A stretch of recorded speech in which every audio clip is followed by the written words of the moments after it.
नमस्कार दोस्तों, कैसे हैं आप सभी। इंडियन रेगुलेटरी फ्रेमवर्क के चैप्टर नंबर 2 में आज हम क्लास स्टार्ट करेंगे। और एक बार हम लोग डिस्कस कर लेते हैं कि हमने लास्ट क्लास में क्या क्या पढ़ा था। हम लोग एक बार उस पर बात कर लेते हैं। देखिए, लास्ट क्लास में हम लोगों ने लॉ के मतलब को समझ लिया था। तो लॉ किस लिए है? तो लॉ है सर सोसाइटी के बिहेवियर को गवर्न करने के लिए। सोसाइटी का बिहेवियर गवर्न करना क्यों जरूरी है? क्योंकि सर हम एक सिविलाइज सोसाइटी में रहते हैं, तो लॉ हमें तमीज में रहना सिखाता है। अदरवाइज हमने जाना था कि फिर जानवरों में और इंसानों में कोई ज़्यादा फर्क नहीं रह जाएगा। तो लॉ जो है आपके मेरे बिहेवियर को कंडक्ट करता है, हमें गवर्न करता है, हमें तौर तरीके सिखाता है कि किस तरीके से एक सिविलाइज सोसाइटी में एक नॉर्मल मनुष्य रहता है। ये हमने समझा था, ठीक है। फिर हमने बात करी थी कि सर लॉ मेकिंग प्रोसेस क्या है भारत में। ठीक है, तो लॉ मेकिंग प्रोसेस के लिए हमने जाना था कि सर सबसे पहले एक बिल को ड्राफ्ट किया जाता है। मैंने आपको बताया था कि हम ड्राफ्टिंग वर्ड क्यों यूज करते हैं। तो सर ड्राफ्टिंग वर्ड यूज करने के पीछे एक कारण है कि लॉ लिखने का एक प्रॉपर तरीका होता है, उसी तरीके से लॉ लिखा जाता है, इसीलिए हम शब्द इस्तेमाल करते हैं ड्राफ्टिंग। जब लॉ ड्राफ्ट हो जाता है तो इसको फर्स्ट रीडिंग के लिए हम पार्लियामेंट में इंट्रोड्यूस करते हैं। जब पार्लियामेंट में हम इसे इंट्रोड्यूस करते हैं तो फर्स्ट रीडिंग में कोई डिबेट डिस्कशन नहीं होता है, वो एक जनरल डिस्कशन है जहां पर बताया जाता है कि हम ये पर्टिकुलर बिल लेकर के आ रहे हैं। और बिल क्या है, तो इसके बारे में हमने जाना था कि बिल एक प्रपोज्ड लॉ है, यानी कि अभी प्रपोजल है, अभी लॉ बना नहीं है। भविष्य में यदि ये बिल पास हुआ तो लॉ बन जाएगा। तो अभी क्या है, सिर्फ प्रपोजल है। फिर उसके बाद सेकेंड रीडिंग होती है। तो सेकेंड रीडिंग के अंदर बच्चों सारे डिबेट डिस्कशन इत्यादि जो हैं, ये सब किसमें होता है? ये सब होता है सेकेंड रीडिंग के अंदर। फिर उसके बाद जब सेकेंड रीडिंग हो जाती है तो अच्छा, ये जो बिल है हमने बात की थी कि किसी भी हाउस में इंट्रोड्यूस हो सकता है, लोकसभा में भी, राज्यसभा में भी। मात्र एक बिल बच्चों, मनी बिल, इसको छोड़ करके जितने भी बिल हैं वो किसी भी हाउस में इंट्रोड्यूस हो सकते हैं। मनी बिल एकमात्र ऐसा बिल है जो लोकसभा में पहले इंट्रोड्यूस होता है, राज्यसभा में ये बाद में जाता है। राज्यसभा मैक्सिमम 14 दिन तक मनी बिल को अपने पास रख सकता है। और मनी बिल में राज्यसभा यदि चेंजेस भी देता है ना, तो मानना और ना मानना पूरी तरीके से किसके हाथ में रहता है? लोकसभा के लोगों के हाथ में रहता है। यानी मनी बिल पे जो पूरा कंट्रोल है वो लोकसभा का है। अदरवाइज बाकी का दुनिया का कोई भी बिल हो भारत का, उसमें वो किसी भी हाउस में इंट्रोड्यूस हो सकता है। तो जब लोकसभा से पास हो गया, राज्यसभा से भी पास हो गया, तो प्रेसिडेंट साहब क्या करते हैं बच्चों? अपनी कंसेंट दे देते हैं, यानी कि अपना एसेंट दे देते हैं। फिर ये ऑफिशियल गैजेट में छप जाता है, भारत के राजपत्र में। इसको एक आप पब्लिक डॉक्यूमेंट, एक पब्लिक न्यूज़पेपर भी मान सकते हैं, जहां पर ये दुनिया को बता दिया जाता है कि ये पर्टिकुलर लॉ आज से हमारे देश पर लागू हो गया है। ये बात हमने की थी। फिर हमने पार्लियामेंट्री स्ट्रक्चर को समझा था, है ना।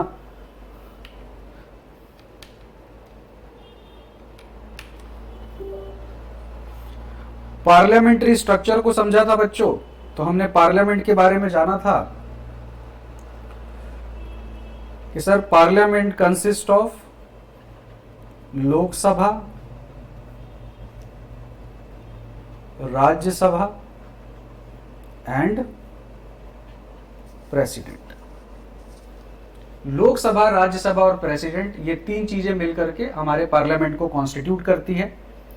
लोकसभा के लोग इलेक्शन के थ्रू जाते हैं, जिसमें आम जनता के लोग चुनते हैं। और Rajya Sabha proportional representation by state, proportional representation by state. Her state अपने पॉपुलेशन के आधार पर वहां के जो एमएलएज होते हैं वो अपने चुने हुए कैंडिडेट्स को इंट्रोड्यूस करते हैं और फिर उनमें से चुनाव होता है। तो लोकसभा, राज्यसभा और फिर अपना प्रेसिडेंट। उसके बाद बच्चों हमने बात करी थी कि जो supreme law of the land है बच्चों, वो क्या है? कॉन्स्टिट्यूशन है। अगर हम कोई भी ऐसा लॉ बनाते हैं जो अगेंस्ट कॉन्स्टिट्यूशन चला जाता है, या कॉन्स्टिट्यूशन में लिखी हुई एक भी बात के अगेंस्ट चला जाता है, तो उस लॉ को बच्चों हम वॉइड डिक्लेयर कर देते हैं। वॉइड का मतलब है यूजलेस, वॉइड वगैरह हम आगे डिटेल में पढ़ेंगे। वॉइड का मतलब हुआ कि अब ये लॉ किसी काम का नहीं रहा। जैसे XYZ लॉ आता है और इसमें कोई भी ऐसी बात लिखी गई है, अच्छा देखो, जरूरी नहीं कि पूरा का पूरा लॉ ही अनकॉन्स्टिट्यूशनल हो जाए।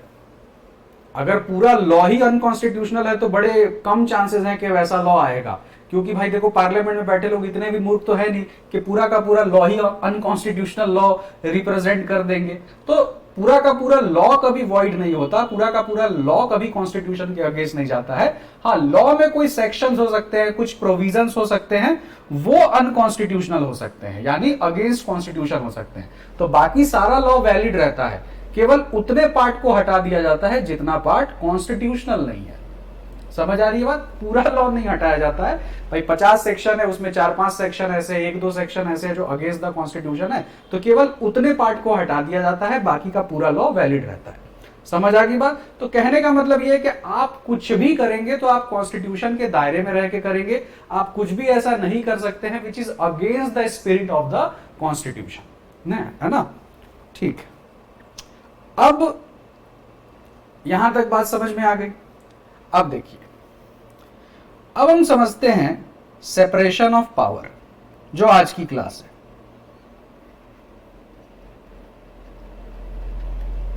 ठीक है, इसको बड़े ध्यान से समझिएगा। ऊपर ऊपर से लोगों को पता रहता है, लेकिन ये एक्चुअली में क्या है ये लोग समझ नहीं पाते हैं। देखो,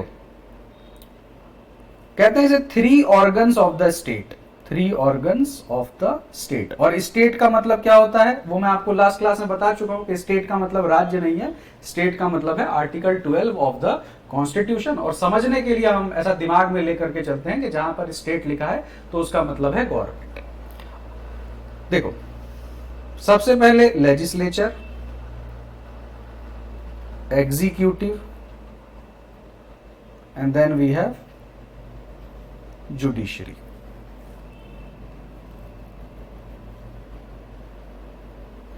ठीक है, लेजिस्लेचर जो है ये लॉ बनाने का काम करता है, ये लॉ मेकर्स है। ये जो एग्जीक्यूटिव हैं दे आर इन्फोर्सिंग एजेंसी, यानी कि जो लॉ बना है ये उसको एग्जीक्यूट कराते हैं। समझ आ गई बात? फिर बच्चों रोल आता है जुडिशरी का। ठीक है, फिर रोल किसका आता है? जुडिशरी का। समझते हैं, जुडिशरी चेक के लिए बैठा है। कहने का मतलब है कि लेजिस्लेचर ने लॉ बनाया, एग्जीक्यूटिव ने लॉ को इन्फोर्स करवा दिया, यानी देश के अंदर लागू करवा दिया। लेकिन देखो, लागू हो गया, लेकिन अब ये पता नहीं चल पा रहा है कि ये जो लॉ लागू हुआ है ये वैलिड है कि नहीं, कहीं ये कॉन्स्टिट्यूशन को वायलेट तो नहीं कर रहा है। तो अगर कल को लॉ में कोई दिक्कत आती है, कुछ ऐसा प्रोविजन निकल के आता है which is against the spirit of the constitution, जो आपके किसी भी फंडामेंटल राइट को वायलेट कर रहा है, तो जुडिशरी उसको चेक करता है। जुडिशरी का मतलब है courts, high court, supreme court, जजेस वगैरह जो हैं, ये जुडिशरी का काम करते हैं। अगर कुछ भी ऐसा लॉ में लिखा है which is against the spirit of the constitution, तो जुडिशरी उसको क्या डिक्लेयर कर देता है? Null and void. अब ये तो देखो बेसिक बात हो गई। फॉर एग्जाम्पल, मैंने लास्ट क्लास में आपको बोला था कि कॉन्ट्रैक्ट में लिखा है कि ह्यूमन ट्रैफिकिंग के ऊपर आप कॉन्ट्रैक्ट नहीं कर सकते। तो अगर आप ह्यूमन ट्रैफिकिंग के ऊपर कंटिन्यूअस कॉन्ट्रैक्ट हो रहा है तो आपने कोर्ट में केस फाइल किया, जुडिशरी उसको क्या कर देगा? नल एंड वॉइड डिक्लेयर कर देगा कि ऐसा कोई सेक्शन आप कॉन्ट्रैक्ट में नहीं डाल सकते, और है भी नहीं। मैं तो बस आपको एग्जाम्पल के लिए बता रहा हूं। लेकिन समझने वाली बात है कि खेल केवल इतना नहीं है। ये जो लेजिस्लेचर है और जो एग्जीक्यूटिव है, इसके बीच का डिफरेंस बच्चे नहीं समझ पाते हैं। तो मैं मेनली आपको इसके बीच का जो डिफरेंस है वो मैं आपको समझाने जा रहा हूं।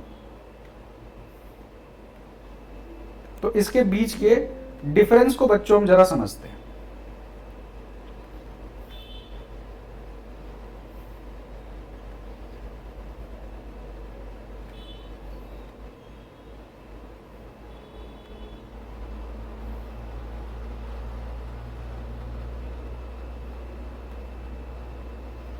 अब ये बहुत इंपॉर्टेंट बात है जो मैं आपको समझाने जा रहा हूं, ये आपको आगे भी बहुत काम आएगा, तो बड़े ध्यान से समझिएगा।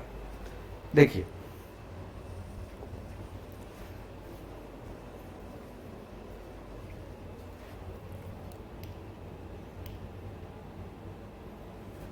हम लोग हमेशा देखते हैं चुनाव वगैरह लड़ा जाता है, तो जो मेजॉरिटी पार्टी होती है बच्चों, जो मेजॉरिटी पार्टी होती है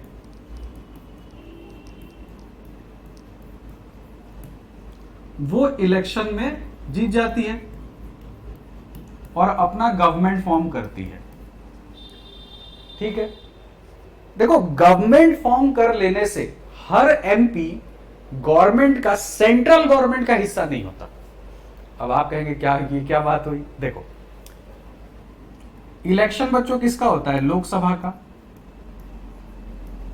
लोकसभा के टोटल मेंबर है करीबन 550, वैसे तो 552 है, बट लेट्स अज्यूम लोकसभा में टोटल कितने हैं? 550, यानी 550 सीटों पे हमारे देश में चुनाव होता है। यानी जो लोकसभा इलेक्शन है 550 सीट पे हो रहा है। आप जो वोट देने जाते हैं तो आपके एरिया में जो भी एमपी को आप जिताना चाहते हैं वो किसी भी पार्टी से है, ठीक है, लेकिन आप उस 550 सीट में से ही एक सीट पे जाते हैं वोट देने के लिए।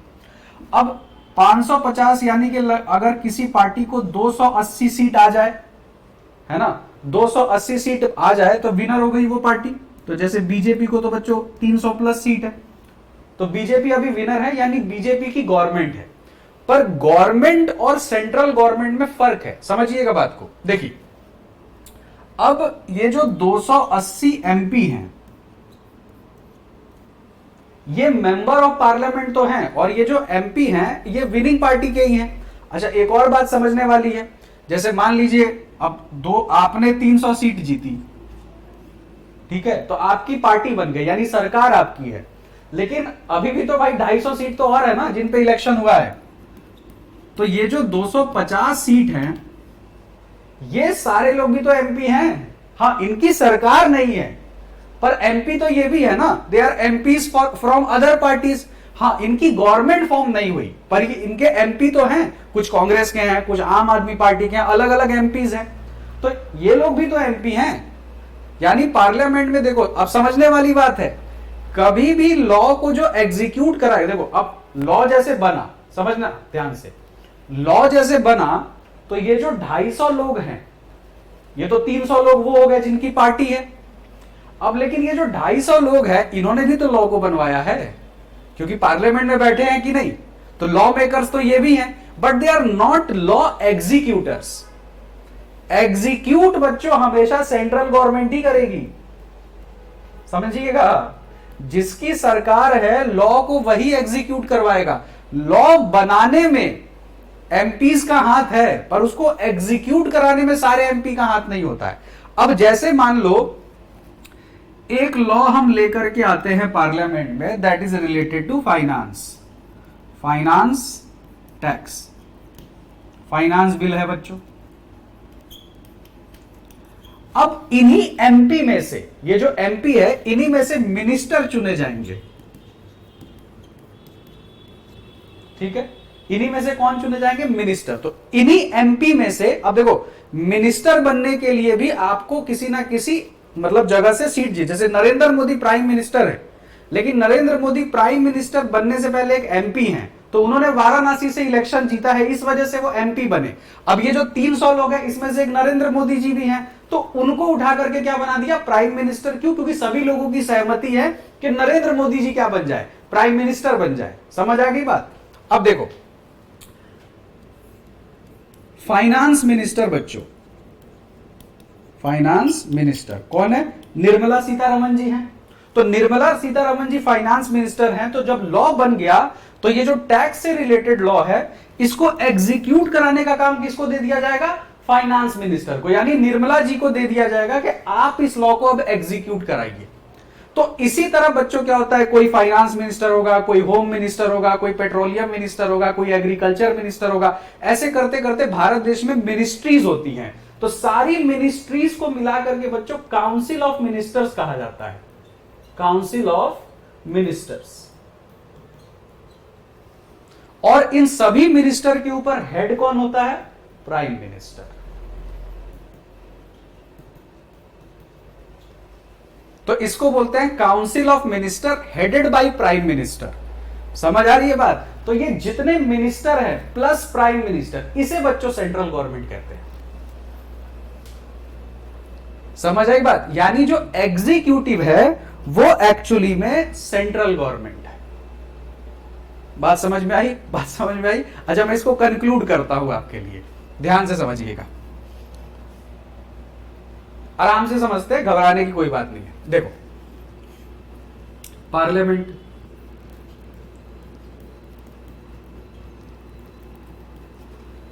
पार्लियामेंट में है लोकसभा, राज्यसभा, प्रेसिडेंट। ठीक है, ये तीन लोग मिलकर के होते हैं। अब देखो, ये लोकसभा के मेंबर और राज्यसभा के मेंबर, ये लोग लॉ मेकर्स हैं, पर ये सिर्फ लॉ मेकर्स हैं। इनका लॉ को एग्जीक्यूट कराने का, एक मिनट देना,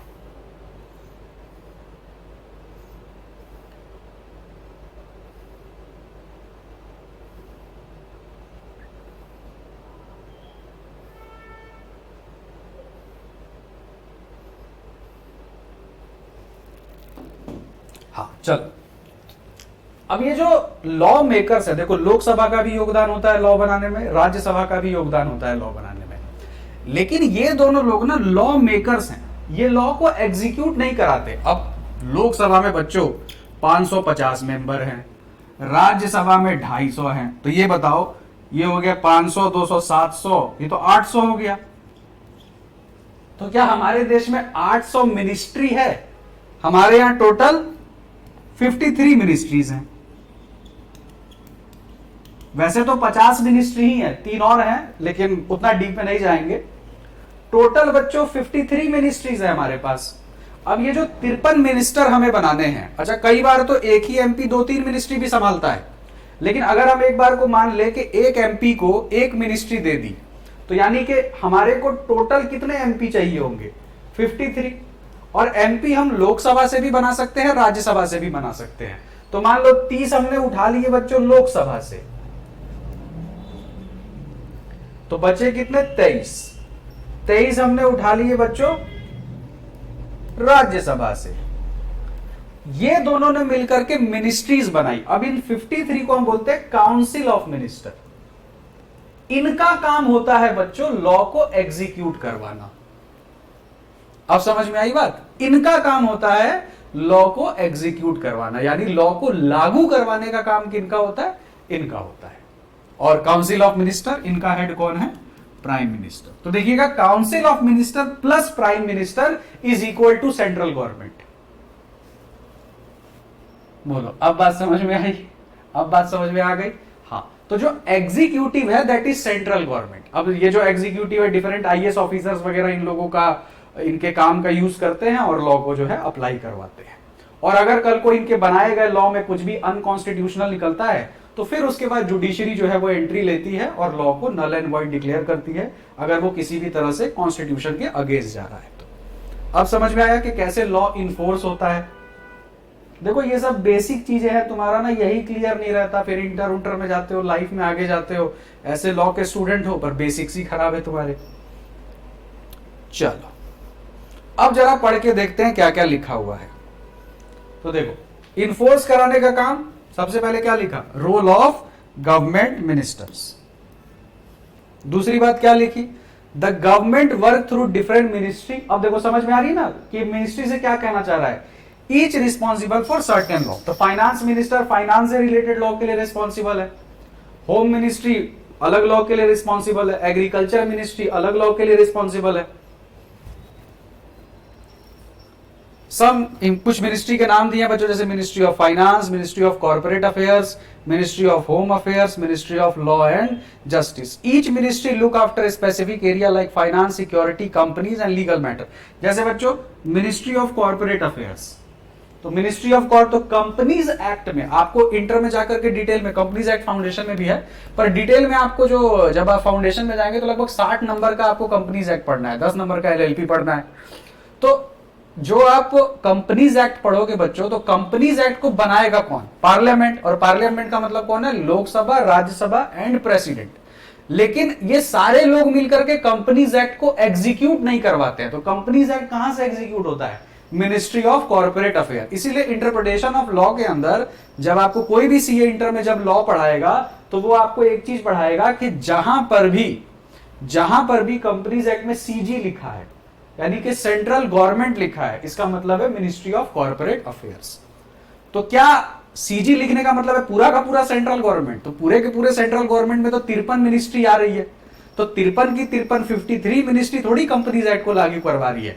एक कौन है? Ministry of corporate affair. तो हर जगह मिनिस्ट्री ऑफ कॉर्पोरेट अफेयर लिखने की जरूरत नहीं है। सीजी लिख देने का इंप्लाइड मतलब क्या है? Ministry of corporate affair. समझ आ गई बात? तो ये मत समझिएगा कि सीजी लिखा है तो उसका मतलब पार्लियामेंट है। मैंने अभी आपको यही तो फर्क समझाया, ठीक है। अब देखो, अगर ऐसे तुम प्लेन रीडिंग करते तो तुमको कभी समझ में नहीं आता कि इन्फोर्समेंट क्या है। अब इसके बाद ना ये कुछ चीजें दी हैं, इसको आपको रीड कर लेना है। ये याद करने वाली चीज है कि फाइनेंस मिनिस्ट्री का क्या क्या काम है। टैक्स वगैरह को मैनेज करता है, लॉ फाइनेंस से रिलेटेड लॉ को इंप्लीमेंट करवाता है, बैंक, इंश्योरेंस, कैपिटल मार्केट इनको सुपरवाइज करता है, और सेंट्रल गवर्नमेंट और स्टेट गवर्नमेंट के पैसे को मैनेज करता है। हर साल बच्चों फाइनेंस मिनिस्ट्री यूनियन बजट लेकर के आती हैं, तो ये सारा काम किसका है? फाइनेंस मिनिस्ट्री का। अपेक्स कंट्रोलिंग अथॉरिटी है, ये सब थोड़ा सा आप याद कर लीजिएगा। इसमें कुछ समझने जैसा नहीं है, ये जस्ट आपको याद रखना है। उसी तरह मिनिस्ट्री ऑफ कॉर्पोरेट अफेयर के बारे में दिया हुआ है, ठीक है। अगर आपको ये नोट्स चाहिए हो तो टेलीग्राम चैनल है बच्चों, इसी नाम से _ या सिंपली तुम लोग LAES सर्च कर लेना _12, तो तुमको टेलीग्राम चैनल मिल जाएगा, उसको ज्वाइन कर लेना। वहां पर मैं ये सारे नोट्स आपको शेयर कर दूंगा, ठीक है। उसी तरह गृह मंत्रालय है, तो इनमें कुछ विशेष समझने लायक नहीं है बच्चों, ये सब याद करने वाला टॉपिक है। पर ये जो पूरा चैप्टर है 6 नंबर का है, तो इस पे आप अपना बहुत ज्यादा दिमाग मत लगाइएगा। 1-2 क्वेश्चन आने के चांसेस इससे हैं, लेकिन हाँ भाई क्वेश्चन तो आ सकता है। चलिए अब आ जाते हैं मेन जो अब यहां से समझने वाला टॉपिक है, that is sources of law. तो देखो, जब हम सोर्सेज ऑफ लॉ की बात करते हैं, जो प्राइमरी और सुप्रीम सोर्स है वो तो देखो लेजिस्लेचर है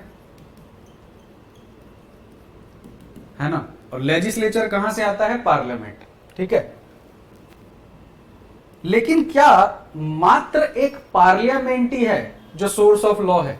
सोर्स ऑफ लॉ का मतलब समझ रहे हो कि हमारे लॉ कहां कहां से बन रहा है। वैसे अगर मैं आपसे पूछूं कि सभी लॉ का सोर्स क्या है, अल्टीमेट सोर्स क्या है, तो that is constitution. Ultimate source क्या है बच्चों?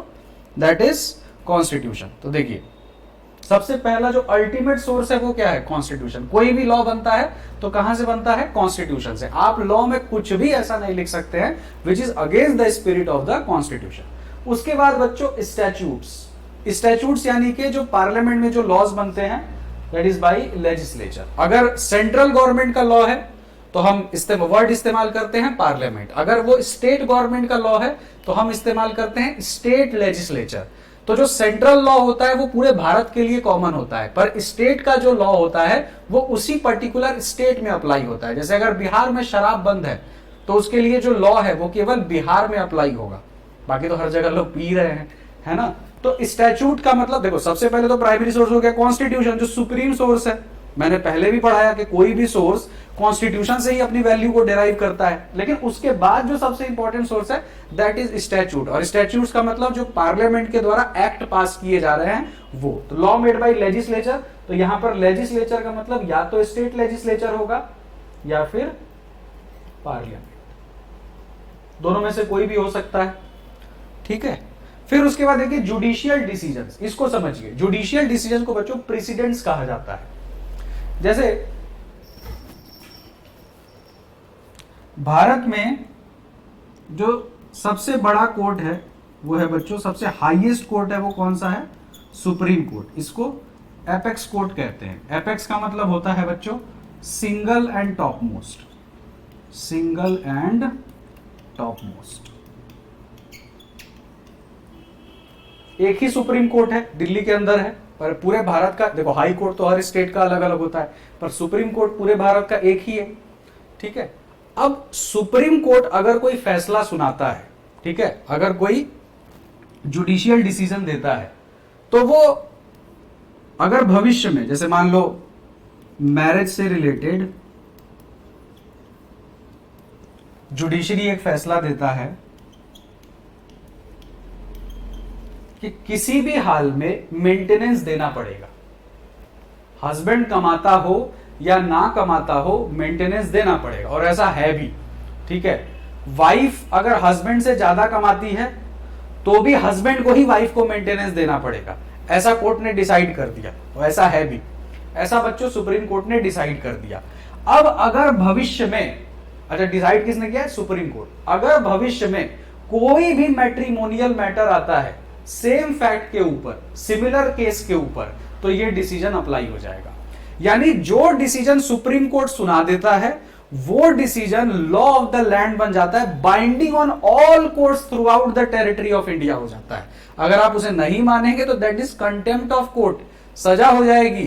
यानी सुप्रीम कोर्ट के द्वारा जो सुनाया गया फैसला है, जो जुडिशियल डिसीजन है, वो पूरे के पूरे भारत पे क्या हो जाएगा? लागू हो जाएगा। क्या हाई कोर्ट का डिसीजन लागू होता है? नहीं, हाई कोर्ट का डिसीजन एक परसुएसिव वैल्यू रख सकता है बच्चों। कौन सी वैल्यू? Persuasive value. परसुएसिव वैल्यू का मतलब हाई इंपॉर्टेंट वैल्यू, लेकिन वो जरूरी नहीं है कि एक हाई कोर्ट का डिसीजन दूसरा हाई कोर्ट माने। तो परसुएसिव वैल्यू मतलब हम उसको रेफरेंस के तौर में इस्तेमाल कर सकते हैं। एक कोर्ट दूसरे कोर्ट के डिसीजन को रिस्पेक्ट के तौर पे स्वीकार कर सकता है कि चलो वहां के भी जज साहब ने दिया है तो कुछ सोच समझ के ही दिया होगा। लेकिन वो जो judicial decision, they are not binding. समझिए, बिहार का कोर्ट दिल्ली के कोर्ट को, पटना हाई कोर्ट दिल्ली के कोर्ट को, दिल्ली हाई कोर्ट के डिसीजन को मानेगा या नहीं मानेगा ये उसके ऊपर है। लेकिन क्या Delhi high court supreme court का डिसीजन मानेगा? The answer is yes. क्या पटना हाई कोर्ट दिल्ली के डिसीजन को माने, सुप्रीम कोर्ट के डिसीजन को मानेगा? The answer is yes. ठीक है, तो जुडिशियल डिसीजन प्रेसिडेंट, आप इसको सिंपली केस लॉज भी बोल सकते हैं, केस लॉज भी बोल सकते हैं। जो केसेस सुप्रीम कोर्ट के द्वारा डिसाइड किए गए हैं वो through out the territory of India लागू हो जाते हैं।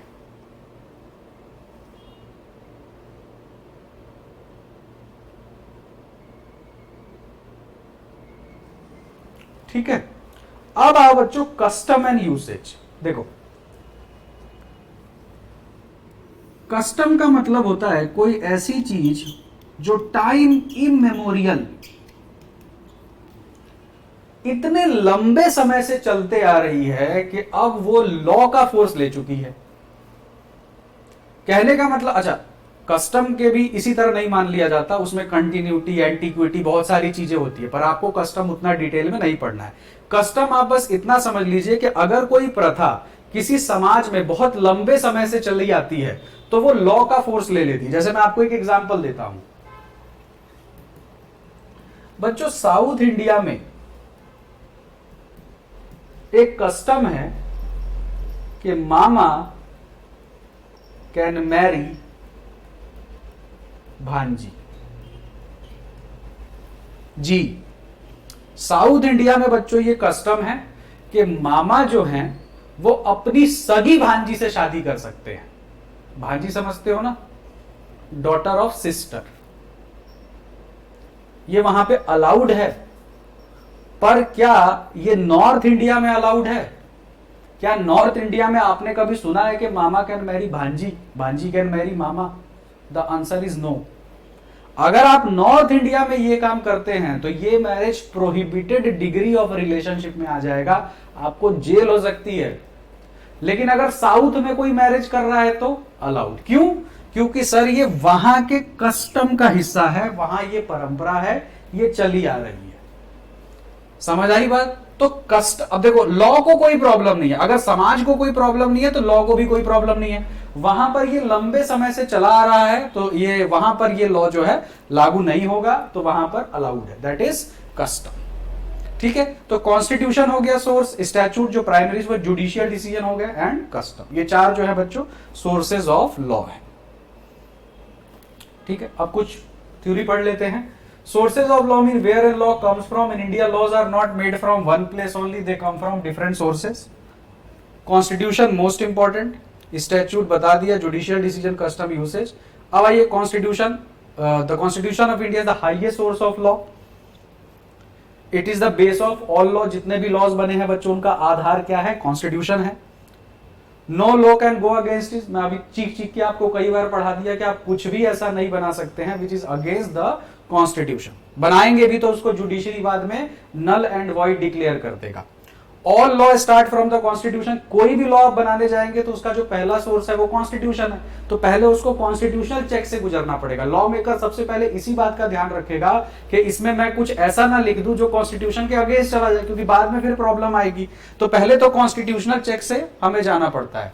फिर जो पार्लियामेंट और स्टेट लेजिस्लेचर जो लॉ बनाते हैं they are statutes.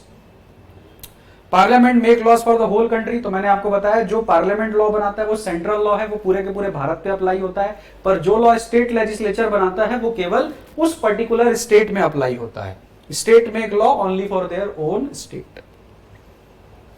Judicial decision president, decision given by courts like Supreme Court of India, these decision become guidance for future cases. तो भविष्य में अगर सिमिलर नेचर का केस आता है और उस तरह के केस में सुप्रीम कोर्ट ने ऑलरेडी फैसला सुनाया हुआ है तो हम चुपचाप उसी को फॉलो करेंगे, अपना दिमाग नहीं लगाएंगे। सुप्रीम कोर्ट के डिसीजन को कौन बदल सकता है, स्वयं सुप्रीम कोर्ट। बच्चों समझ आ गई बात। कस्टम यूसेज बता दिया, tradition followed by people for long time, recognised as a law. अगर वो रीजनेबल है, उसमें कोई दिक्कत नहीं है, तो वो उसको हम लॉ की तरह बच्चों रिकॉग्नाइज कर लेते हैं।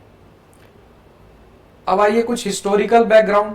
जैसे बच्चों जो कॉन्स्टिट्यूशन है, वैसे तो मैंने आपको बताया कि कॉन्स्टिट्यूशन को हमने अडॉप्ट किया बच्चों 26 नवंबर 1949, पर ये लागू कब से हुआ बच्चों, 26 जनवरी जो हम लोग रिपब्लिक डे बनाते हैं 1950। लेकिन जो कॉन्स्टिट्यूशन का जो बेस है वो आजादी के पहले ही रख दिया गया था बच्चों। एक एक्ट आया था, गवर्नमेंट ऑफ इंडिया एक्ट 1935, ये बेस ऑफ द कॉन्स्टिट्यूशन है। आपका जो अभी का कॉन्स्टिट्यूशन है वो almost government of India act का ही लगभग 50-60% प्रोविजन जो है उसमें आपको सेम मिल जाएगा। तो जो कॉन्स्टिट्यूशन का आधार है वो 1935 में ही रख दिया गया था, गवर्नमेंट ऑफ इंडिया एक्ट। तभी अंग्रेजों को लग गया था कि ये अपना कॉन्स्टिट्यूशन लेकर के आएंगे और हमें भगाएंगे। अगर आप थोड़ा इतिहास पढ़ेंगे तो 200 साल तक उन लोगों ने हम पे राज किया, लेकिन आखिरी के 50 साल में जितना उन्होंने हमें लूटा वो उन्होंने पिछले 150 साल में नहीं लूटा था, क्योंकि उनको आइडिया लग गया था कि अब देश छोड़ करके जाना पड़ेगा।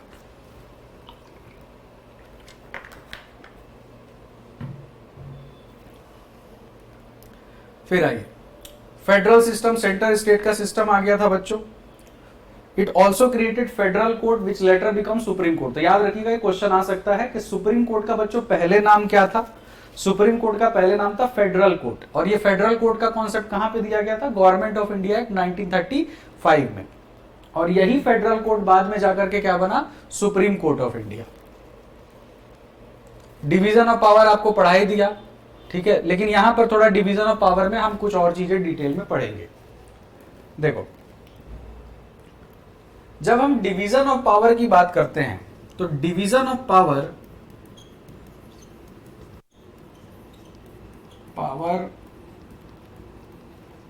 एक लॉ मेकिंग पावर है, लॉ मेकिंग पावर है किसका, सेंटर का भी और स्टेट का भी। ये हमें सीधे लेकर के जाता है कॉन्स्टिट्यूशन के आर्टिकल 246 में। तो देखो कॉन्स्टिट्यूशन में क्या क्या चीजें हैं, आर्टिकल्स हैं, शेड्यूल्स भी हैं कॉन्स्टिट्यूशन में, ठीक है। अब ये आर्टिकल 246 हमें रेफर कर देता है शेड्यूल 7 ऑफ द कॉन्स्टिट्यूशन। अब इस शेड्यूल 7 ऑफ द कॉन्स्टिट्यूशन में बच्चों 3 लिस्ट दी गई है, एक यूनियन लिस्ट, एक स्टेट लिस्ट और एक कॉन्करेंट लिस्ट। इनमें ना एंट्री दी हुई है, अलग अलग एंट्रीज दी है। जैसे यूनियन लिस्ट में 97 एंट्रीज हैं। एंट्रीज का मतलब जैसे एंट्री नंबर 1, एंट्री नंबर 2, इस तरह ना एंट्री करके दिया हुआ है 1 2 3। क्या है ये एंट्री, इनमें लिखा हुआ है कि किन किन मुद्दों पे सेंटर लॉ बना सकता है, किन किन मुद्दों पे स्टेट लॉ बना सकता है और किन किन मुद्दों पे दोनों लॉ बना सकते हैं। जैसे बच्चों पुलिस स्टेट लिस्ट का मैटर है, तो पुलिस पे अगर कोई भी लॉ लाना होगा तो वो पर्टिकुलर स्टेट, बिहार पुलिस अपना लॉ लेकर के आएगी। डिफेंस से रिलेटेड कोई लॉ बनाना होगा तो यूनियन, सिर्फ और सिर्फ यूनियन। टैक्स से रिलेटेड कोई लॉ बनाना होगा यूनियन। एग्रीकल्चर से रिलेटेड कोई लॉ बनाना होगा स्टेट। हेल्थ स्टेट भी बना सकता है, यूनियन भी बना सकता है, यानी सेंट्रल गवर्नमेंट भी बना सकता है, स्टेट गवर्नमेंट भी बना सकता है। एजुकेशन, सेंट्रल गवर्नमेंट भी लॉ बना सकता है, स्टेट गवर्नमेंट भी लॉ बना सकता है। कहने का मतलब क्या है कि सर डिवीजन ऑफ पावर को समझना है। डिवीजन ऑफ पावर क्या है सर? किन मैटर पे स्टेट कानून बना सकता है, किन मैटर पे सेंटर कानून बना सकता है। कैसे पता चलेगा? ये लॉ मेकिंग पावर कहां से आ रही है? आर्टिकल 246 से। आर्टिकल 246 हमें कहां भेज रहा है? शेड्यूल 7 में। शेड्यूल 7 हमें क्या बता रहा है कि भाई साहब 3 लिस्ट है, union list, state list and concurrent list. अगर मैंने पूछा कि सेंटर को लॉ बनाना है, कैसे पता चलेगा? जाके यूनियन लिस्ट चेक कर लो, अगर यूनियन लिस्ट में लिखा हुआ है तो सेंटर लॉ बना सकता है। जी स्टेट को लॉ बनाना है, जाके स्टेट लिस्ट में चेक कर लो। अगले ने पूछा कि यार यूनियन ने लॉ बना रखा है, क्या मैं भी बना सकता हूं? एजुकेशन पे यूनियन ने लॉ बना रखा है, क्या मैं भी बना सकता हूं? कॉन्करेंट लिस्ट जाकर के चेक कर लो, अगर कॉन्करेंट लिस्ट में दिया है तो तुम भी बना सकते हो। लेकिन बच्चों अगर कल को सेम मैटर पे कंफ्लिक्ट आ जाए, यूनियन कुछ कह रहा है, स्टेट कुछ कह रहा है, तो याद रखिएगा फिर यूनियन लॉ प्रिवेल करता है। अगर सेंटर और स्टेट के बीच में कोई डिस्प्यूट आ जाता है किसी मुद्दे को लेकर के, जैसे हेल्थ के ऊपर बच्चों यूनियन भी लॉ बना सकता है। देखो जो मैटर यूनियन लिस्ट का है वो तो यूनियन ही बनाएगा, तो कंफ्लिक्ट कैसा है? स्टेट उस पर कुछ बोल ही नहीं सकता। जो मैटर स्टेट लिस्ट का है उस पर तो स्टेट ही लॉ बनाएगा, यूनियन कुछ बोल ही नहीं सकता। कंफ्लिक्ट किस पे आता होगा? कॉन्करेंट वाले पे। तो हेल्थ के लिए स्टेट कुछ बोल रहा है, यूनियन कुछ बोल रहा है, डिस्प्यूट हो गया। तो पहले तो हम कोशिश करते हैं कि हम हार्मोनियस कंस्ट्रक्शन करें। हार्मोनियस कंस्ट्रक्शन का मतलब है पहले हम बीच का रास्ता ढूंढते हैं कि कोई ऐसा रास्ता निकाला जाए कि दोनों की बात का कदर रह जाए, स्टेट की भी बात मान ली जाए, यूनियन की भी बात मान ली जाए। लेकिन अगर हार्मोनियस कंस्ट्रक्शन नहीं हो पा रहा है, कोई विकल्प, कोई रास्ता नहीं निकल पा रहा है, तो फिर यूनियन लॉ प्रिवेल करेगा। फिर किसकी बात मानी जाएगी? सेंट्रल लॉ की। यानी the law made by central government will prevail over state government. ये है बच्चों लॉ मेकिंग पावर। क्लैरिटी आ गई? पढ़ के देखते हैं। एक्सटेंट ऑफ लॉ, कौन सा लॉ कहां जा सकता है? वो तो 245 हो गया। तो 245 हमें ये बताता है कि कौन से लॉ कहां अप्लाई होंगे, लेकिन मेन एंट्री होती है parliament can make law for whole of India और any part of India. State legislature can make law for state, their own state only. पर 246 बताता है सब्जेक्ट मैटर। देखो 245 ने तो ये बता दिया कि जो यूनियन है वो यूनियन के लिए लॉ बनाएगा, जो स्टेट है वो स्टेट के लिए लॉ बनाएगा। पर ये पता कैसे चलेगा? ये पता चलेगा 246 हमें सब्जेक्ट्स बताता है कि किन किन सब्जेक्ट पे यूनियन गवर्नमेंट लॉ बना सकती है और किन किन सब्जेक्ट पे स्टेट लॉ बना सकता है। तो देखो यूनियन लिस्ट, एग्जांपल दिया जैसे central list only parliament can make law. Example में अगर defence, foreign affair, income tax, state list में केवल स्टेट गवर्नमेंट बनाएगा। Police, public health. Concurrent list में दोनों बना सकते हैं, पार्लियामेंट भी और स्टेट भी। Education, marriage, stamp duty etcetera.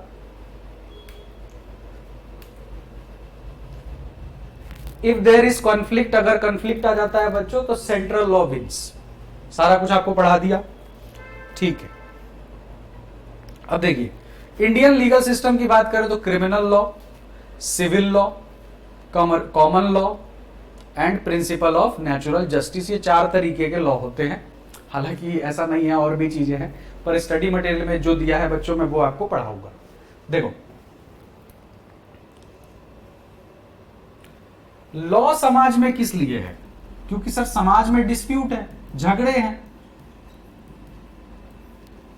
अगर बच्चों झगड़े ही ना हो तो ये पुलिस, मिलिट्री फोर्स, लॉ, किसी भी चीज की जरूरत नहीं है। डिस्प्यूट को आप खत्म कर दीजिए, ये पूरा का पूरा लीगल सिस्टम खत्म। क्योंकि लॉ है ही इस वजह से क्योंकि आपके मेरे बीच में कोई डिस्प्यूट होने के चांसेस हैं। तो यानी लॉ का फाउंडेशन है डिस्प्यूट, किसी ना किसी तरीके का झगड़ा। पर ये बताओ बच्चों, क्या हर झगड़े का समाधान जेल डाल देना है? क्या हर झगड़े का समाधान फांसी दे देना है? नहीं। तो देखो, कुछ ऐसे डिस्प्यूट होते हैं बच्चों जिसमें जेल ही भेजा जाएगा, और कुछ ऐसे डिस्प्यूट होते हैं बच्चों जो पेनाल्टी से, डैमेजेस से, कॉम्पनसेशन से भी सुलझाया जा सकता है। तो जो इन चीजों से सुलझाया जा सके उसे बच्चों सिविल लॉ कहते हैं, और जहां जेल होती है बच्चों उसे क्रिमिनल लॉ कहते हैं। समझ आ गई बात? यानी यदि आप किसी का मर्डर कर दे तो आपको जेल होगी, यदि आप चोरी कर दे तो आपको जेल होगी, रेप, थेफ्ट, ऐसे जो चीजें हैं इसके लिए आपको क्या होगा? जेल। आप किसी का मर्डर करके कोर्ट में जाके जज साहब के सामने ये नहीं कह सकते कि मैं इनके परिवार को 2 करोड़ रुपए दे देता हूं और मैटर को रफा दफा करते हैं। That is not allowed. देखो, क्राइम जो होता है ना, इसे माना जाता है रॉन्ग अगेंस्ट होल सोसाइटी। बाकी आप पढ़िएगा वर्सेस स्टेट लिखा जाता है, तो वो सब हम डिटेल में धीरे धीरे लॉ को समझेंगे। उतना डीप में तुमको इसी क्लास में पढ़ाऊंगा तो सब ऊपर से चला जाएगा। तो देखिए, कोई भी क्राइम होता है, यदि मोहल्ले में ए ने बी को गोली मार दी बच्चों, ठीक है, मान लीजिए मेरा कोई दोस्त आया मेरे घर पे और मैंने उसको खाना पीना खिलाया बढ़िया, और रात को जैसे ही वो सोने जा रहा था मैंने उसको जहर मिला करके मार दिया। मैं ऐसा करूंगा नहीं भाई, जस्ट एन एग्जांपल। उसको जहर दे करके मार दिया, पड़ोसी को पता चल गया कि भाई जहर दे के मार दिया, पुलिस को उसने कॉल किया, पुलिस आई, मुझे लेकर के गई। क्या ये किसी भी तरह का इसमें सेटलमेंट पॉसिबल है? The answer is no. Criminal law के अंदर बच्चों it is wrong against the whole society. कोई भी कंप्लेंट लॉन्च कर सकता है because it is wrong against whole society. आप कह रहे हो सर आपका दोस्त मरा है, पूरी सोसाइटी के अगेंस्ट कैसे रॉन्ग हो गया? किसी भी तरह का क्राइम पूरे के पूरे समाज के ऊपर इंपैक्ट डालता है। तो ये जो किसी भी तरीके का जो बच्चों क्राइम होगा, इसके अगेंस्ट कोई भी पुलिस को बुला करके किसी को भी जेल भेज सकता है because it is wrong against whole society. पर बच्चों मेरा और आपके बीच का कॉन्ट्रैक्ट है, तीसरा आकर के कह रहा है मुझे कॉम्पनसेशन दे दो, तो that is privity of contract पढ़ा जाता है कि स्ट्रेंजर कैन नॉट स्यू। आपके मेरे बीच का कॉन्ट्रैक्ट है तो हम तय करेंगे कि आपको और मुझे क्या करना है। क्यों? क्योंकि वो सिविल नेचर का है। तो पेनाल्टी, डैमेज, भाई मैंने मेरे से आपने अपना नया मोबाइल आप खरीद करके लाए, ठीक है, मुझे आपने यूज करने के लिए दिया, मेरे से गिरा और टूट गया, तो मैंने कोई क्राइम कर दिया बच्चों कि आप मुझे जेल में डाल दोगे, मैंने कोई अपराध कर दिया कि आप मुझे फांसी दे दोगे। कोर्ट ये कहेगा कि भाई साहब आपने जो फोन तोड़ा है इसका इनको पैसा दे दीजिए, बात खत्म, इनको कॉम्पनसेट कर दीजिए, बात खत्म। तो डिस्प्यूट खाली जेल भेजने से नहीं सुलझता है, डिस्प्यूट पेनाल्टी और कॉम्पनसेशन से भी सुलझता है भाई। लेकिन हाँ, डिस्प्यूट तो होगा, तो समझ लेना जहां पर भी जेल हो बच्चों वो सब क्रिमिनल लॉ है। तो क्रिमिनल लॉ में बच्चों जैसे स्टडी मटेरियल में तो देखो आईपीसी लिखा है, इंडियन पीनल कोड, भारतीय दंड संहिता, किस अपराध के लिए कितनी सजा मिलेगी ये सब आईपीसी में लिखा है। पर बच्चों आईपीसी स्टडी मटेरियल में दिया तो है, पर आईपीसी अब खत्म हो चुका है बच्चों, अब बीएनएस आ चुका है, बीएनएस 2023, भारतीय न्याय संहिता, आईपीसी रिप्लेस हो चुका है। वैसे ही बच्चों आईपीसी को एग्जीक्यूट करवाता था सीआरपीसी, क्रिमिनल प्रोसीजर कोड, ये भी बच्चों रिप्लेस हो चुका है बीएनएसएस से, भारतीय नागरिक सुरक्षा संहिता 2023। लेकिन ये दोनों लॉ के नाम आपके स्टडी मटेरियल में नहीं दिए हुए हैं, आपके स्टडी मटेरियल में बच्चों आईपीसी दिया हुआ है, सीआरपीसी दिया हुआ है, ठीक है।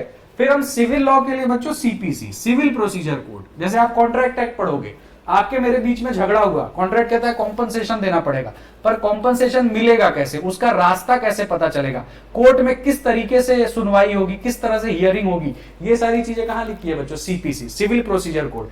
देखो अगर आपने कोई क्राइम किया तो कैसे एफआईआर फाइल होगा, कैसे सजा होगी, ये सब सीआरपीसी में लिखा है, ठीक है। चाहे और सिंपल तरीके से समझाता हूं, जैसे बच्चों जो तुमने अपराध किया वो आईपीसी में लिखा है, उस अपराध की सजा 10 साल है, ये आईपीसी में लिखा है, पर ये सजा मिलेगी कैसे, ये सीआरपीसी में लिखा है। उसी तरह बच्चों कॉन्ट्रैक्ट एक सिविल नेचर का लॉ है, इसमें लिखा है कि अगर ए बी को पैसा नहीं देगा तो भाई कॉम्पनसेशन देना पड़ेगा, डैमेजेस देने पड़ेंगे, पर ये कॉम्पनसेशन मिलेगा कैसे, ये डैमेजेस मिलेंगे कैसे, ये सीपीसी में लिखा है। तो जो राइट्स ड्यूटीज लाइबिलिटीज बताते हैं बच्चों, उसे सब्सटेंटिव लॉ कहा जाता है, और जो उन राइट ड्यूटी और लाइबिलिटी को डिस्चार्ज करने का रास्ता बताते हैं उन्हें प्रोसीजरल लॉज कहा जाता है, लेकिन उतना डिटेल में आपको नहीं पढ़ना है। तो समझ गए बच्चों क्रिमिनल लॉ सिविल लॉ क्या है, ठीक है। तो पहले इन दोनों को समझ लेते हैं। देखिए criminal law deals with crime against society governed by Indian penal code, जो कि बच्चों अब क्या बन चुका है, BNS. Code of criminal procedure बच्चों जो अब क्या बन चुका है, BNSS. What it does, defines crime, provide punishment, murder, theft, rape, fraud, assault, ये सारी चीजें किसमें, ये सब क्राइम है, इसमें कोई बच्चों सेटलमेंट नहीं चलता। हाँ चुपचाप कोर्ट को बिना बताए सेटलमेंट हो जाए तो बात अलग है, लेकिन कोर्ट में कोई सेटलमेंट नहीं चलेगा। पर क्या सिविल लॉ में कोर्ट आगे से खुद कह सकता है कि तुम लोगों का मैटर है, आपस में देख लो। जैसे हस्बैंड वाइफ के बीच का झगड़ा है तो कोर्ट कहता है कि भाई खुद ही देख लो, सेटलमेंट कर लो, अगर सेटल नहीं हो रहा है तब हमारे दरवाजे पे आना, बाकी कोशिश कर लो सेटल हो जाए तो ठीक है। If someone breaks the law and harm society, criminal law punishes them. तो देखो क्रिमिनल लॉ का मेन मोटो क्या है, किसी को पनिश करना, डेटरेंट नेचर का है। डेटरेंट वर्ड का मतलब क्या है, इंटेंशन टू पनिश। लेकिन बच्चों जब और भी ऊपर मैंने हेडिंग नहीं चेंज की है बच्चों, ऊपर क्रिमिनल लॉ ही रह गया, इसको चेंज कर दो जरा।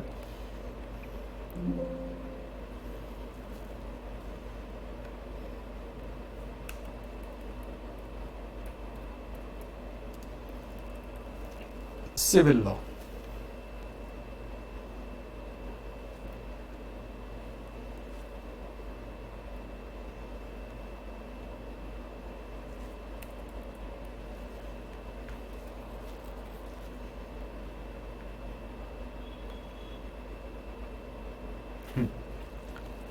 अब सिविल लॉ की बात करें, सिविल और डिस्प्यूट बिटवीन इंडिविजुअल और ऑर्गेनाइजेशन, इसे पूरे सोसाइटी के अगेंस्ट रॉन्ग नहीं माना जाता है, ये आपस में आपके मेरे बीच का झगड़ा है।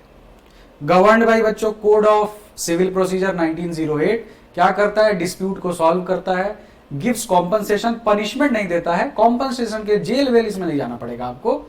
Contract law, family law, property law, आप मेरे जमीन पे कब्जा करके बैठे हैं, भाई गवर्नमेंट कहती है कॉम्पनसेट करो, सॉरी कोर्ट कहता है कॉम्पनसेट करो। अब ये कॉमन लॉ, केस लॉ आपको पढ़ाया, जो सुप्रीम कोर्ट ने जो डिसीजन दे दिया वो सारे कोर्ट पे क्या हो जाते हैं, बाइंडिंग हो जाते हैं, दैट इज कॉमन लॉ, या फिर हम इसे केस लॉ भी कहते हैं, जुडिशियल प्रेसिडेंट भी आप इसे बोल सकते हैं।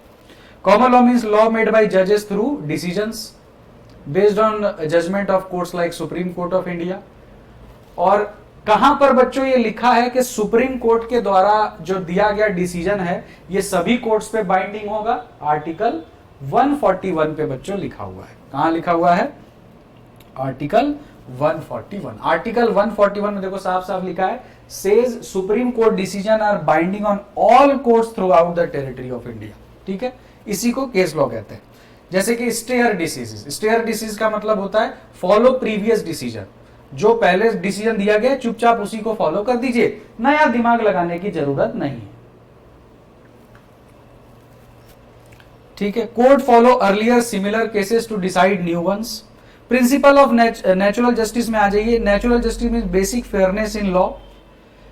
जैसे कि बच्चों देखो कुछ चीजें ना बेसिक हैं, जैसे मुझे कोर्ट में बुलाया नहीं गया, दो पार्टी आती है कोर्ट में, आप पहुंचे मैं नहीं पहुंचा, तो बिना मुझे सुने ही फैसला सुना दिया गया, क्या ये न्याय है?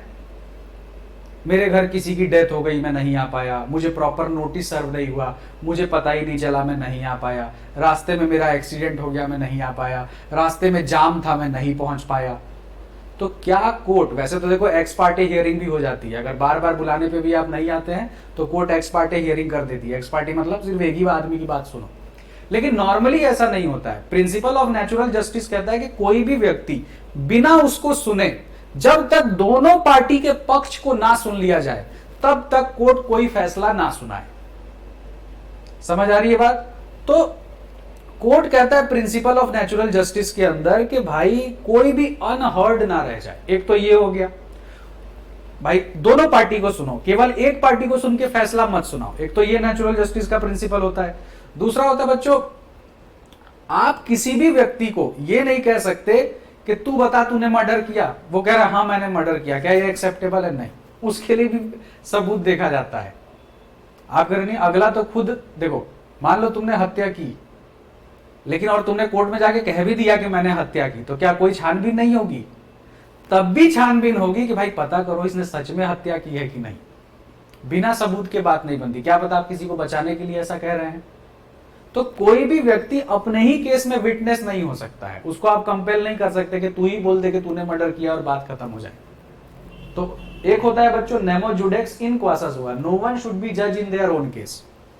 ये नहीं कि आप उसी को बोल रहे कि तू ही बता दे तूने मर्डर किया। आप बता भी देंगे तो भी जांच होगी कि भाई सबूत कुछ है, ठीक है, प्राइमा फेसिया देख के लग रहा है ये मर्डरर है, इसके बोलने से भी पता चल रहा है कि ये मर्डरर है, लेकिन क्या इतने से इसको सजा दे दी जाए? नहीं। हाँ, पुलिस का प्रेशर जरूर कम हो गया, अगले ने गुनाह कबूल कर लिया तो छानबीन कम करनी पड़ेगी।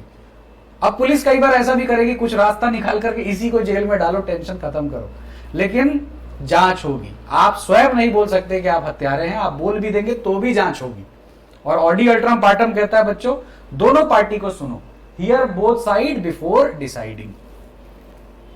रीजन डिसीजन, जब भी जज साहब कोई डिसीजन देते हैं तो उसके पीछे एक रीजन देते हैं कि आखिर उन्होंने ये फैसला क्यों सुनाया है। तुमने सिनेमा में देखा होगा कि सभी चीजों को मद्देनजर रखते हुए कोर्ट इस फैसले पे पहुंची है, तो रीजन देना भी जरूरी है कि आप ये फैसला सुना रहे हैं तो क्यों सुना रहे हैं।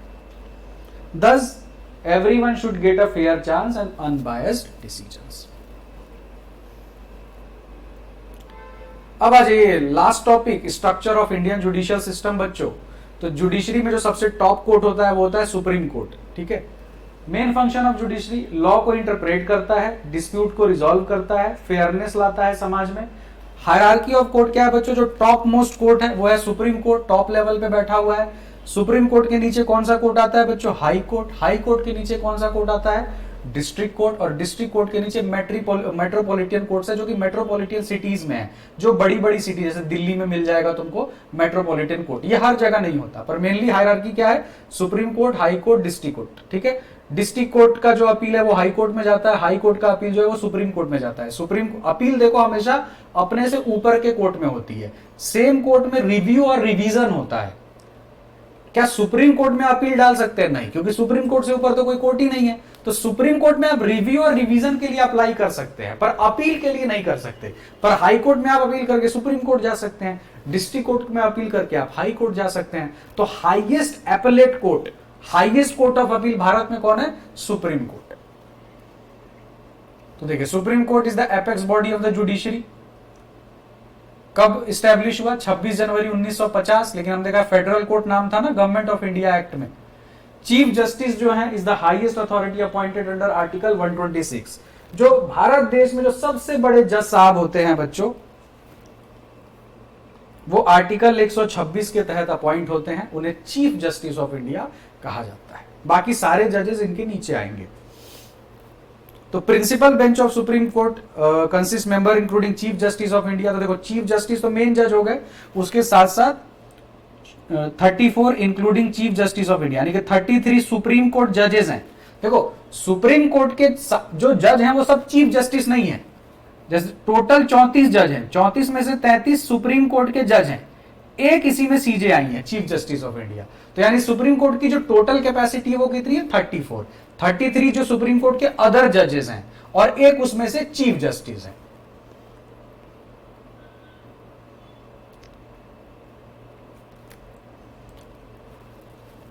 अब आ जाइए, अगर आपका कोई फंडामेंटल राइट वायलेट होता है तो आप रिट फाइल कर सकते हैं, पर रिट आपको डिटेल में नहीं पढ़ना है। तो रिट एक तरीके का फंडामेंटल राइट को बचाने के लिए हम रिट फाइल करते हैं। फिलहाल आप उतना ही अपने दिमाग में रखेंगे, नहीं तो रिट में एक क्लास पूरी लग जाएगी। मैंडेमस, सर्शरी, बहुत सारी चीजें होती हैं। हैबियस कॉर्पस, जैसे एक एग्जांपल मैं आपको दे देता हूं। जैसे एक रिट है बच्चों हेबियस कॉर्पस। हेबियस कॉर्पस, अब जैसे पुलिस ने आपको पकड़ लिया, तो पुलिस बच्चों शक के आधार पे पकड़ती है, एप्रीहेंशन के आधार पे पकड़ती है, फिर जांच बैठाई जाती है। अब पुलिस अपनी कस्टडी में, पुलिस कस्टडी में आपको सिर्फ 24 घंटे तक रख सकती है। 24 घंटे तक अगर पुलिस को आपके विरुद्ध कोई ठोस सबूत नहीं मिला और लंबे समय तक आपको रखने का, तो 24 घंटे के बाद जज के सामने प्रेजेंट करना जरूरी है। अगर ऐसा नहीं किया तो आप रिट का इस्तेमाल कर सकते हैं, आप डायरेक्टली सुप्रीम कोर्ट भी जा सकते हैं अंडर आर्टिकल 226। देखो नॉर्मली तो आप डायरेक्टली कोई भी केस सुप्रीम कोर्ट में नहीं फाइल कर सकते हैं, बल्कि हाई कोर्ट में भी फाइल नहीं कर सकते हैं। लेकिन जब आपका फंडामेंटल राइट वायलेट होता है तो आप रिट का इस्तेमाल करके डायरेक्टली केस सुप्रीम कोर्ट में फाइल कर सकते हैं। जी, अगर आप आर्टिकल 226 का इस्तेमाल करेंगे तो आप सीधे सुप्रीम कोर्ट में केस फाइल कर सकते हैं 226 का इस्तेमाल करके। 32 का इस्तेमाल करके आप सीधा हाई कोर्ट में केस फाइल कर सकते हैं। लेकिन बच्चों अगर आपने सीधा 226 में फाइल कर दिया तो उसके बाद आपके रास्ते बंद होंगे, क्योंकि सुप्रीम कोर्ट से आप वापस हाई कोर्ट में नहीं आ सकते। लेकिन अगर आप हाई कोर्ट में फाइल करते हैं 32 का इस्तेमाल करके, तो 226 का भी रास्ता खुला रहता है आपके लिए। तो पहले हाई कोर्ट में जाओ, फिर सुप्रीम कोर्ट में जाना। लेकिन अगर आप डायरेक्टली सुप्रीम कोर्ट में गए तो फिर ये रास्ता आपके लिए बंद हो जाता है। तो an individual can seek relief in supreme court by filing right petition. Sorry, मैंने गलती से उल्टा लिख दिया बच्चों। 226 is for high court and 32 is for supreme court. ठीक है,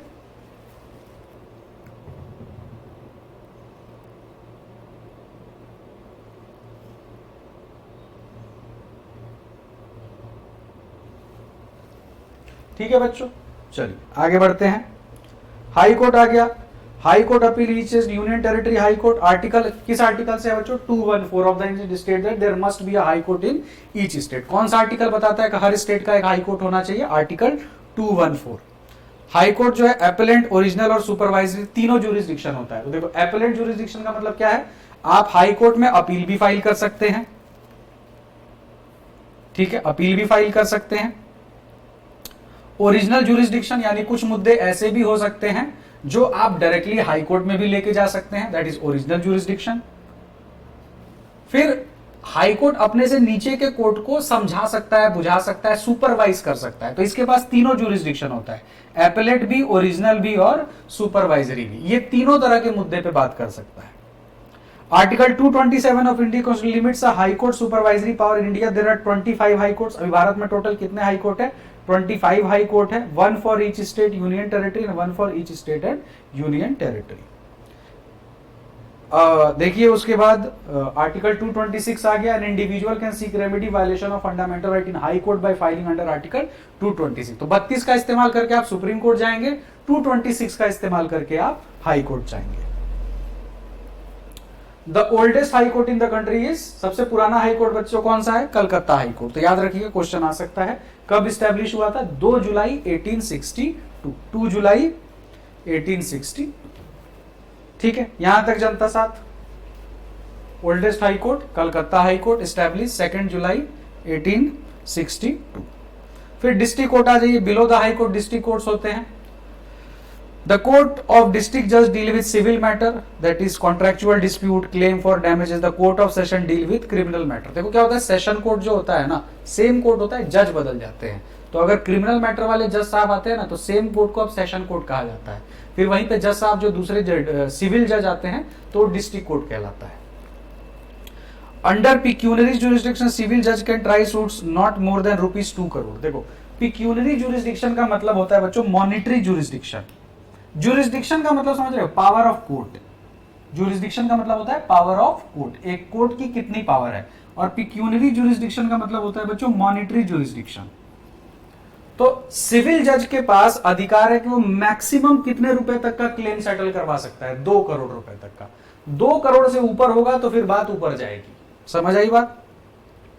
Jurisdiction means the power to control, अभी अभी आपको बताया। Courts get territorial jurisdiction based on the areas covered by them. Cases are decided based on local limit within which the parties reside. The property under dispute is situated. जहां का देखो, जहां का place of suit जो होता है वो वही होता है जहां पर जो डिस्प्यूट है वो हुआ है। अगर दिल्ली में डिस्प्यूट हुआ है तो दिल्ली में ही केस फाइल होगा, जहां पे डिस्प्यूट होता है ना वहीं पे केस फाइल होता है। दिल्ली का डिस्प्यूट आप मुंबई में फाइल नहीं कर सकते। मेट्रोपॉलिटन कोर्ट्स जो होते हैं establish in metropolitan cities in consultation with the high court where the population is 10 lakh और मोर। तो जहां भी 10 लाख से ज्यादा बच्चों जनसंख्या है तो वहां पर आपको मेट्रोपॉलिटन कोर्ट्स देखने को मिलेंगे। अगर जनसंख्या 10 लाख से कम है तो फिर वहां पे डिस्ट्रिक्ट कोर्ट होगा, पर मेट्रोपॉलिटन कोर्ट नहीं होगा। देखो साफ साफ लिखा है पॉपुलेशन इज 10 लाख और मोर। Chief Metropolitan Magistrate has power as a Chief Judicial Magistrate and Metropolitan Magistrate has power as Court of Magistrate of the first class। तो देखो जो यहां पर ध्यान से समझना, जो चीफ मेट्रोपॉलिटन